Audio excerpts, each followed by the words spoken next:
کس کے لیے؟ مطلب انٹری ٹیسٹ کے لیے کیا ان کا کرائٹیریا ہوتا ہے؟ میں یہ کہہ رہا ہوں کہ انٹری ٹیسٹ جو ہے یہ ایک قسم کا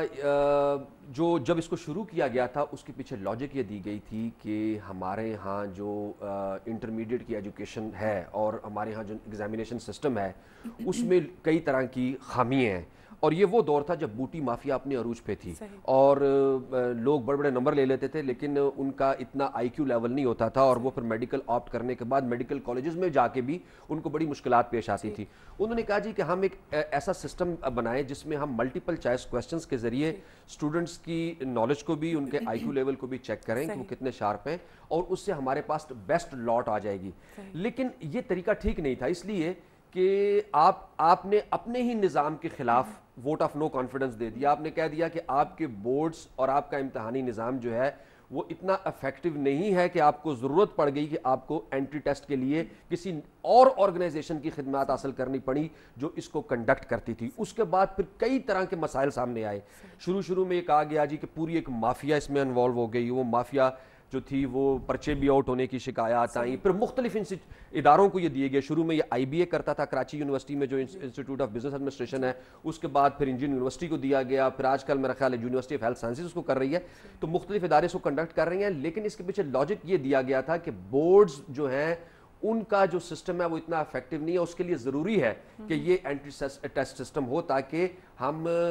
جو لوگ، اور ہوا بھی ایسے بلا شبہ ایسے ہوا کہ ہم نے دیکھا کہ اس میں پہلے شروع میں تو اس کا ویٹیج بہت زیادہ تھا۔ یہ میں آپ کو بتا دوں کہ اس کا ویٹیج جو تھا وہ انٹرمیڈیٹ کے رزلٹ میں جو آپ کے نمبر آتے ہیں اس سے زیادہ تھا، اور نتیجہ یہ ہوتا تھا، اور اس میں زیادہ فوکس جو تھا انگلش لینگویج پر زیادہ تھا۔ تو شروع میں کہا گیا کہ جو اسٹوڈنٹس او لیول کرتے ہیں صرف وہی اس میں اچھے مارکس لیتے تھے، اور جو میٹرک والے تھے وہ نہیں لیتے تھے۔ انہوں نے پھر اس کے بعد آہستہ آہستہ اس کا ویٹیج کم کرنا شروع کیا۔ اب اس کا ویٹیج تقریباً 30-70 کا رکھ دیا ہوا ہے۔ لیکن سوال یہ ہے کہ یہ ایکسٹرا لوڈ ہے۔ آپ دیکھیں یہ ہمارے یہاں جہاں پر یہ تیاریاں کروائی جاتی ہیں انٹری ٹیسٹ کی، زیادہ تر لاہور میں اکیڈمی بنی ہوئی ہیں۔ ایک بچہ یا بچی جو ہے وہ ڈی جی خان سے یا بہاولپور سے یا ملتان سے یا اس کے سبب کے علاقوں سے اگر اس نے میڈیکل کے پروفیشن میں آنا ہے اس کو لاہور آنا پڑتا ہے، لاہور میں آ کے اس کو پرائیویٹ ریزیڈنس لینی پڑتی ہے، اس کے بعد اکیڈمیوں کی فیس بھرنی پڑتی ہے۔ آپ اس جہاں سے اس نے بورڈ سے ایگزام دیا اس کو تو آپ یعنی ریکگنائز نہیں کر رہے، آپ اس پر ایک ایکسٹرا لوڈ ڈال رہے ہیں، اس کے پیرنٹس پہ ڈال رہے ہیں، ان پر مشکلات۔ آپ اس کے لیے آپ اپنے امتحانی نظام کو بہتر کریں، آپ اس کو زیادہ اس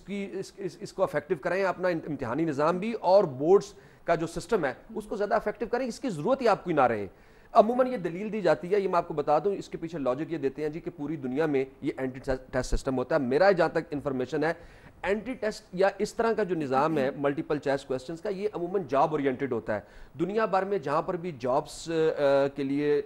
کینڈیڈیٹس کو سکروٹنی کرنی ہوتی ہے یا ان میں سے سلیکشن کرنی ہوتی ہے تو وہ اس طرح کا ایم سی کیو پیٹرن پر وہ پیپر بناتے ہیں اور اس میں سے پھر جو بیسٹ لاٹ ہوتی ہے وہ لے لیتے ہیں۔ باقی یہ جو ہے یہ ہمارے جیسی سوسائٹی میں جہاں پر کہ بہت بڑی تعداد میں ہمارے اسٹوڈنٹس جو ہیں وہ لوور مڈل کلاس کے ہیں، ان پر ہم نے یہ ایکسٹرا بوجھ ڈالا ہے، اس کا حکومت کو اندازہ ہونا چاہیے۔ اور میں یہ اس بات پر حیران ہوں کہ ہر مرتبہ یہ کہا گیا کہ اس کو اگلے سال ختم کر دیں گے، لیکن ختم نہیں کیا گیا۔ اس سے اندازہ لگا لیں کہ وہ کون سے ویسٹڈ انٹرسٹ ہیں جو اس کو ختم نہیں ہونے دے رہے، اور یہ اس میں 1 کروڑوں کا بزنس ہے۔ آپ ایک اکیڈمی کا دیکھیں نا، اس کا آخر پہ ٹرن آؤٹ کیا ہوتا ہے، یہی وجہ ہے کہ ختم نہیں ہونے دیا جا رہا، یہی مافیا۔ اس میں کئی طرح کے اس میں کئی چیزیں انوالو ہیں، پیسہ انوالو ہے، اس میں کروڑوں روپیہ کمایا جا رہا ہے، تو وہ کروڑوں روپیہ جو کما رہے ہیں وہ آگے تک دیتے ہیں اور وہ نہیں چاہتے کہ اس سسٹم کو ختم کیا جائے۔ تو میں یہ کہوں گا، اور خاص طور پر ابھی اچھا پھر مزے کی بات ہے، وہ جو بوٹی والا چکر تھا بوٹی مافیا کا، وہ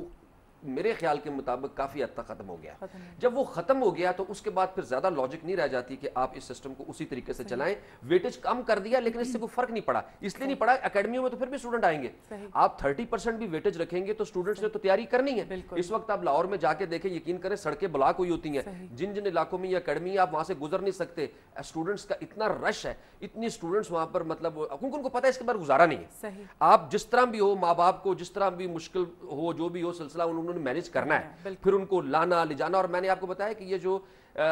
خاص طور سے لاہور سے باہر کے جو ہیں، مجھے ایک ایسی اکیڈمی میں جانے کا اتفاق ہوا، تو مجھے